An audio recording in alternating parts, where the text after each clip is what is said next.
Harry Truman did not fall in love with the CIA. He may have created the CIA, but he did not fall in love with it. And by 1963, he wrote a very important op-ed describing the problems of the CIA, which is relevant to today's situation. It was clear after World War II that we were going to have a central intelligence agency for two very good reasons. One was Pearl Harbor. In the case of Pearl Harbor, we had broken the Japanese military code, so we knew that the Japanese were going to war against the United States. We knew they were going to break relations with the United States, indicator of war. We knew that the embassy had been directed to destroy all of their sensitive information in Washington, another indicator of war. This information did not get to the right people.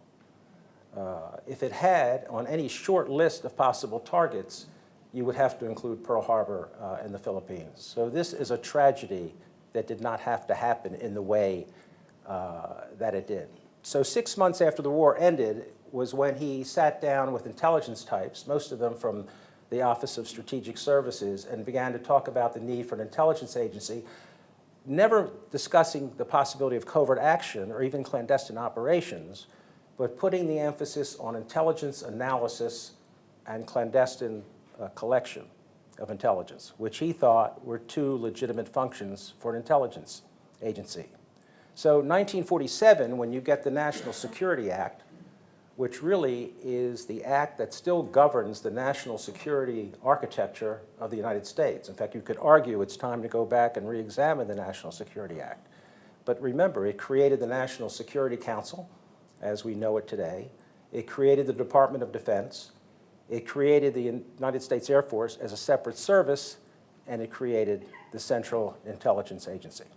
And the director of CIA was also the director of Central Intelligence, and here was one of the flaws in this piece of legislation. Because even though the director of CIA was supposed to be the director of all of the intelligence agencies, he had no authorization for personnel, for budget, for tasking, even to be the central intelligence figure for the President of the United States, the way, say, the chairman of the Joint Chiefs of Staff is the central military figure for the President of the United States. And that is a problem that still has not been corrected, even with the intelligence reform of 2004.